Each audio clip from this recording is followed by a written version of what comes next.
आखिर रूस और यूक्रेन युद्ध में रूसी सेना क्यों कर रही है भगवत गीता का पाठ? आखिर रूसी सेना के कमांडर ने हिंदू धर्म के ऊपर कौन सी रहस्यमयी बातें बताई जिसे सुनकर दंग रह गए भारतीय पत्रकार? और रूस का कमांडर अपने शरीर के ऊपर भगवान शिव का टैटू क्यों बनवाया है? मैं आज आपको इस वीडियो में बताने वाला हूँ। क्या लिखा हुआ है? आप ही पढ़ के सुनाओ। त्रिशूल त्रिशूल और ओम नमः शिवाय। ओम नमः शिवाय और त्रिशूल। ये देखिए मैक्सिम के इस पे, और भगवान Buddha Lord Shiva is the God for destroy also. I know, but it's sometimes destroy, but sometimes when he dancing is no, it's make. दोस्तों, लगभग 2.5 सालों से रूस और यूक्रेन का भयानक युद्ध चल रहा है। इसमें लाखों निर्दोष लोगों की जान चली गई है। लेकिन रूस और यूक्रेन के इस युद्ध में हिंदुओं के लिए एक हैरान कर देने वाली घटना सामने आई है, जिसे सुनकर इस संसार के सभी हिंदुओं का सीना गर्व से चौड़ा हो जाएगा। दोस्तों, TV9 भारतवर्ष के पत्रकार मनीष झा इस युद्ध का समाचार कवर कर रहे हैं। इसी दौरान उनकी मुलाकात रूसी सेना के कमांडर मैक्सिम से हुई। मैक्सिम ने जो बातें पत्रकार को बताई, वे बातें आपको भी जाननी चाहिए, क्योंकि ये बातें सुनकर आप अपने सनातन सभ्यता पर निश्चित ही गर्व करने लगेंगे। बातचीत के दौरान मैक्सिम ने मनीष झा को बताया कि युद्ध में उनकी रक्षा भगवान शिव और भगवान गणेश करते हैं। ये सुनते ही TV9 भारतवर्ष के पत्रकार मनीष झा चौंक गए और फिर उनसे पूछा कि आप क्या कह रहे हैं। उसके बाद मैक्सिम ने अपनी वर्दी उतारकर भगवान शिव, हनुमान जी और गणेश जी का टैटू दिखाया। ये देखकर भारतीय पत्रकार बहुत हैरान हुए। ये दृश्य देखकर पत्रकार महोदय भाव विभोर से होते जा रहे थे। उन्हें विश्वास नहीं हो पा रहा था कि रूस यूक्रेन युद्ध के इस मैदान में वे क्या देख रहे हैं।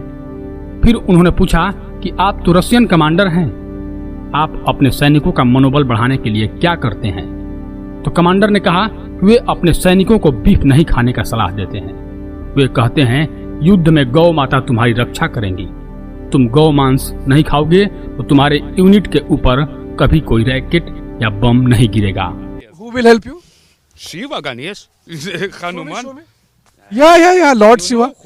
हाँ, भगवान शिव, गणेश, It's Hanuman. हनुमान, तो ये आपकी मदद करते हैं। ओम नमः शिवाय।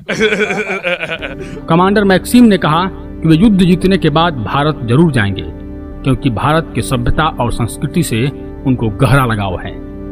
भारत के लोग कभी किसी देश का बुरा नहीं चाहते। वे जियो और जीने दो में भरोसा रखते हैं। वे अपने ग्रंथों और इतिहासों पर सदैव गर्व करते हैं। मैक्सिम ने कहा कि इस युद्ध में जीत हमारी ही होगी, क्योंकि भगवान कृष्ण ने कहा है कि युद्ध में हमेशा धर्म की ही जीत होती है और हमें भगवत गीता पर पूरा भरोसा है। उन्होंने कहा कि यूक्रेन का राष्ट्रपति जेलेंस्की एक अपराधी आदमी है, उसके कर्मों का सजा उसे जरूर मिलेगा। हालांकि पत्रकार को लगा कि हिंदू धर्म का सम्मान करने वाले यहाँ बहुत कम ही लोग होंगे, लेकिन रूस में मनीष झा को एक मुस्लिम व्यक्ति हसन मिले। हसन ने कहा कि वे भारत के हरिद्वार, बनारस और अहमदाबाद में घूम घूम कर संस्कृत सीखे हैं।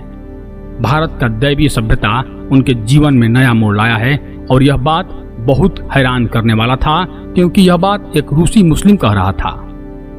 दोस्तों, सिर्फ इतना ही नहीं, मॉस्को एयरपोर्ट पर जैसे ही फ्लाइट पकड़ने के लिए जाते हैं, वहां भगवान गणेश का बहुत सुंदर मूर्ति लगा हुआ है।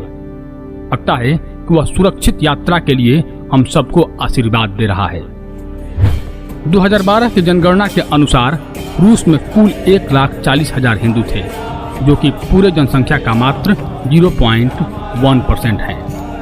लेकिन अब वहां पर हिंदू धर्म को मानने वालों का संख्या बढ़ता जा रहा है। कम्युनिस्ट शासन खत्म होने के बाद बहुत से लोग हिंदू बन रहे हैं। रूस के मंदिरों में संध्या बंदन और गीता का पाठ इस्कॉन के माध्यम से हमेशा होता रहता है। कितना भी खराब मौसम हो, लेकिन लोग मंदिरों में जाना नहीं छोड़ते। सोवियत संघ के जमाने में वहाँ के ज्यादा लोग नास्तिक थे, लेकिन जब वे आस्तिक बने तो हिंदू धर्म को अपना लिया। इस्कॉन संस्था से लाखों लोग जुड़ रहे हैं और सनातन परंपरा का पालन कर रहे हैं, और सनातन धर्म पूरे विश्व में फैल रहा है। तो धन्यवाद दोस्तों, मैं आपका दोस्त रजनीकांत ओझा। यदि आपको यह जानकारी अच्छी लगी हो तो कृपया अंत में हर हर महादेव अवश्य लिखते हैं।